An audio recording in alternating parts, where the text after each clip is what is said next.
मेरे को ये लगता था कि राहुल गांधी बीजेपी का मेन कॉम्पिटिटर कभी भी नहीं बन पाएगा, लेकिन जिस तरीके से अभी राहुल गांधी का पार्लियामेंट से डिस्क्वालिफिकेशन हुआ है वो देख के ऐसा लग रहा है कि बीजेपी को समझ आ गया है कि अभी राहुल गांधी को हल्के में नहीं लेना चाहिए, क्योंकि बीजेपी पे Rahul Gandhi back to back fire किए जा रहे हैं अपने सवालों के थ्रू। सवाल ये है, ये जो 20,000 करोड़ रुपए हैं ये किसके हैं?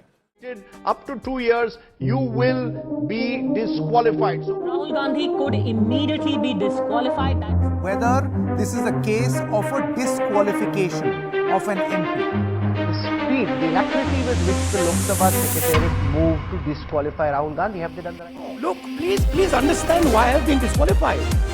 I've been disqualified because the Prime Minister is scared of my next speech. He's scared of the next speech that is going to come on Adani, right? I've seen it in his eyes. So he's terrified of the next speech that is going to come, and they don't want that speech to be in Parliament. That's the issue. That is why first the distraction, now the disqualification. Interesting बात यह है कि राहुल गांधी पहले भी BJP को घेरते थे अपने सवालों के थ्रू, लेकिन इस बार बीजेपी उनको इग्नोर नहीं कर पा रही है। पहले बीजेपी क्या करती थी, उनको नासमझ बोल के इग्नोर कर देती थी, लेकिन अब चाहकर भी नहीं कर पा रही है। क्यों? क्योंकि राहुल गांधी ने भारत जोड़ो यात्रा से जो अपनी इमेज बिल्ड की है, बहुत सारे बेनिफिट्स मिले हैं भारत जोड़ो यात्रा से राहुल गांधी को, जैसे कि वन ऑन वन इंटरेक्शन किया है लोगों के बीच जाकर, एट एवरी एज ग्रुप के बीच जाकर राहुल गांधी ने बहुत अच्छी तरह बात किया। दूसरी, उन्होंने फिजिकली, मेंटली और इमोशनली अपने आप को स्ट्रॉन्ग प्रूव कर दिया।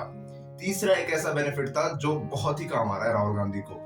राहुल गांधी की मीडिया में जो बहुत गंदी तरीके से इमेज खराब थी, उसको वापस राहुल गांधी ने अच्छा कर लिया है। यहाँ मैं राहुल गांधी का गुणगान नहीं कर रहा, लेकिन ये जो केस है ना डिस्क्वालिफिकेशन का, ये बहुत ही ज्यादा स्ट्रेंज, शॉकिंग और मतलब इलीगल सा लग रहा है। इसीलिए मैं अपने आप को रोक नहीं पाया वीडियो बनाने से। इस डिस्क्वालिफिकेशन को समझने के लिए हमें गवर्नमेंट की ब्रांचेस को समझना होगा। तो गवर्नमेंट की 3 ब्रांचेस हैं, सबसे पहले लेजिस्लेटिव, दूसरा एग्जीक्यूटिव और तीसरा जुडिशरी। तो लेजिस्लेटिव के सेक्शन में आते हैं अपने Lok Sabha, Rajya Sabha. Basically legislative section में ये काम होता है कि लॉज को बनाया जाता है जहां पक्ष विपक्ष साथ में होते हैं, यानी कि पार्लियामेंट। दूसरा एग्जीक्यूटिव्स में आते हैं अपने जो लेजिस्लेटिव असेंबली में लॉज बने थे उनको इम्प्लीमेंट करने वाले, प्रेसिडेंट, प्रधानमंत्री, कैबिनेट मिनिस्टर जैसे कि finance minister, external affair minister, home minister, ये सब एग्जीक्यूटिव्स में आते हैं। फिर आता है अपना जुडिशरी में आते हैं अपने कोर्ट्स, जो ये देखते हैं कि जो ये इम्प्लीमेंट हुए हैं लॉज उसको ठीक से इम्प्लीमेंट किया जा रहा है या नहीं, मतलब वो ठीक से काम कर रहे हैं या नहीं, जिस चीज के लिए उनको बनाया उसी चीज के लिए वो हो रहे हैं या नहीं। तो ये तीनों ब्रांचेस एक दूसरे के ऊपर डिपेंडेंट होती है। एक एग्जांपल से समझाने की कोशिश करता हूँ इन तीनों ब्रांचेस की इंटरडिपेंडेंसी। आपको मालूम होगा 2020 दिसंबर में फार्म लॉज इम्प्लीमेंट हुए थे। तो सबसे पहले लेजिस्लेटिव असेंबली में उनको अमेंड किया गया उन फार्म लॉज को, फिर लेजिस्लेटिव असेंबली में एग्जीक्यूटिव्स के द्वारा उनको पास कर दिया गया, और फिर सुप्रीम कोर्ट ने उस पर स्टे लगा दी थी क्योंकि प्रोटेस्ट बहुत भयंकर हुआ था, और एट द एंड वापस से गवर्नमेंट ने उन फार्म लॉज को ले लिया। गवर्नमेंट की इन तीनों ब्रांचेस के बारे में मैं इसलिए बता रहा हूँ क्योंकि लोगों को अभी भी ऐसा लग रहा है कि राहुल गांधी को बीजेपी ने डिस्क्वालीफाई किया है। ऐसा नहीं है, बीजेपी ने डिस्क्वालीफाई तो नहीं किया लेकिन करवाया है, ये जरूर कह सकते हो आप।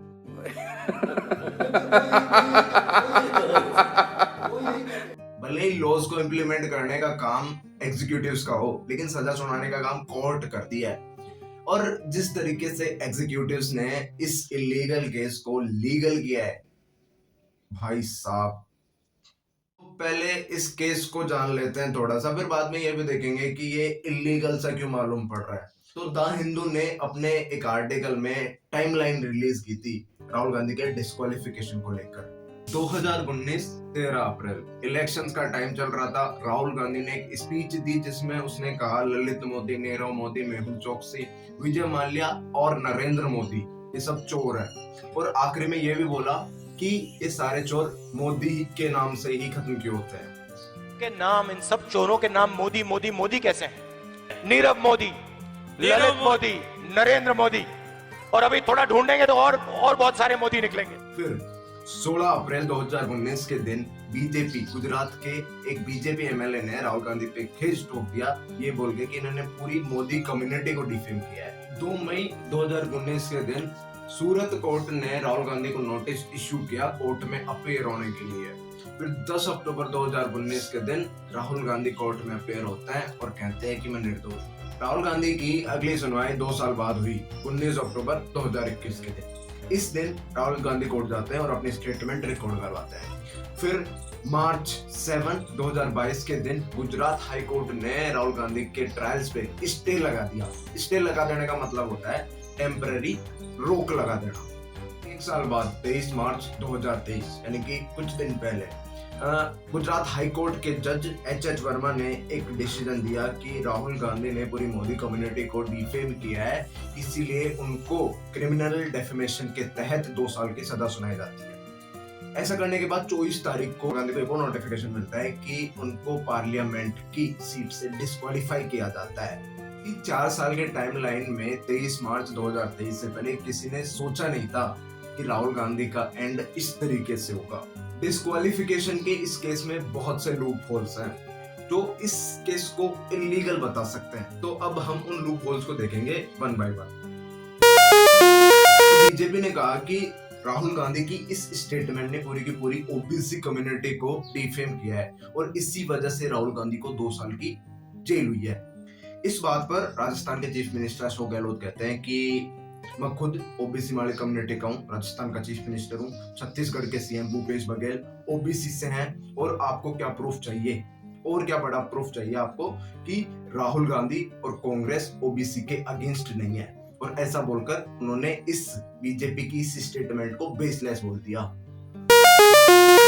डेफिनेशन मिलती है कि जब कोई बंदा किसी और बंदे की पब्लिकली इंसल्ट कर रहा हो या फिर उस पर पब्लिकली फॉल्स एलिगेशन लगा रहा हो, तब वो बंदा जिस पर एलिगेशंस लगाए गए वो उसके ऊपर लगा सकता है डेफेमेशन का केस जिसने उसके ऊपर एलिगेशन लगाया। तो राहुल गांधी के लॉयर्स का भी यही कहना है कि पूर्णेश मोदी का तो कुछ बनता ही नहीं है, या तो नीरव मोदी को केस करना था, ललित मोदी को केस करना था, या नरेंद्र मोदी जी को केस करना था, जो उन्होंने किया नहीं।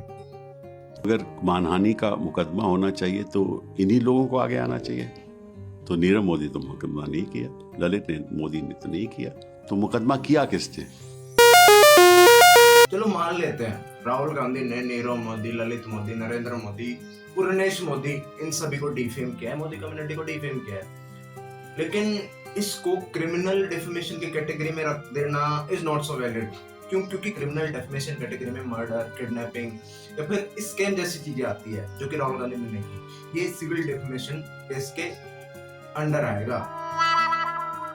अब चूंकि एक क्रिमिनल डेफेमेशन है तो इसमें सेंटेंस भी ज्यादा होती है और इसमें सेंटेंस मैक्सिमम होती है 2 साल की, वो पूरी की पूरी दे दी तो 2 साल की सजा भी बहुत ज्यादा हो जाती है ऐसे डेफेमेशन केस पे। तो ये भी एक बड़ा लूप होल है। जो सजा सुनाई गई है 2 वर्ष की, वो एक्सेसिव मालूम पड़ती है, क्योंकि राजनीति में लोग जब भाषण देते हैं तो वाद विवाद, टीका टिप्पणी, इस तरह के शब्द प्रयोग होते रहते हैं। सबसे घटिया बात मेरे को इस केस की ये लगी कि एक तरीके से केस बहुत ही नॉनसेंस टाइप केस लगा, क्योंकि इलेक्शन स्पीचेस में, इलेक्शन रैलीज में ऐसी स्पीचेस, ऐसी लाइनें बोली जाती हैं, ये बीजेपी को भी मालूम है, कांग्रेस को भी मालूम है, जनता को भी मालूम है, ऐसी बातें बोली जाती है। अगर ऐसी बातों को सीरियस लेने लग जाए जनता, कांग्रेस पार्टी, बीजेपी, कोई भी, तो सबसे पहले तो मोदी जी पे भी केस होना चाहिए फिर तो, क्योंकि 15 लाख की जो मोदी जी ने उस स्पीच में बात की थी उसमें यही तो बोला था कि गरीबों को भी 15 लाख मिल जाएंगे। हिंदुस्तान के एक गरीब आदमी को मुफ्त में 15-20 लाख रुपए भी मिल जाएगा। लेकिन वो एक मिसलीडिंग स्टेटमेंट थी ना, लेकिन फिर भी किसी ने केस नहीं किया। और इसी बात को अपने गृह मंत्री जी ने भी क्लैरिफाई किया था कि ये बातें जुमला होती है, ये बातें इलेक्शन स्पीचेस में वजन डालने के लिए होती है, एक तरीका होता है स्पीच को देने का। 15 लाख रुपए अकाउंट में क्यों नहीं आ रहे? देखिए, ये जुमला है, किसी के अकाउंट में 15 लाख रुपया कभी नहीं जाता, वो उनको भी मालूम है और आपको भी मालूम है, देश की जनता को भी मालूम है। चुनावी भाषण में वजन डालने के लिए बोली गई हुई बात है। तो ये कुछ लूप होल्स थे जिसकी वजह से मेरे को ये केस इलीगल सा लगा, लेकिन आप आजाद देश की आजाद नागरिक हो, अपना पॉइंट ऑफ व्यू रख सकते हो। इस केस में और थोड़ा क्लैरिटी लेने के लिए आप द हिंदू के आर्टिकल्स पढ़ लेना, डिस्क्रिप्शन में मैं लिंक दे दूंगा, और x law minister Kapil Sibal का ये इंटरव्यू देख लेना, बहुत अच्छी क्लैरिटी मिल जाएगी आपको इस केस को लेकर। बाकी अभी तक की न्यूज अपडेट तो यही है कि राहुल गांधी को 1 महीने से ज्यादा के लिए बेल मिल चुकी है, और बाकी अगर कोई बड़ी अपडेट आएगी तो मैं शॉर्ट वीडियो में डाल दूंगा। बड़ी वीडियो तो नहीं बना पाऊंगा क्योंकि रिसर्च, स्क्रिप्टिंग, रिकॉर्डिंग और एडिटिंग में बहुत टाइम लगता है, और ऊपर से टाइम भी नहीं मिलता, इंजीनियरिंग कर रहा हूँ ना। जय हिंद।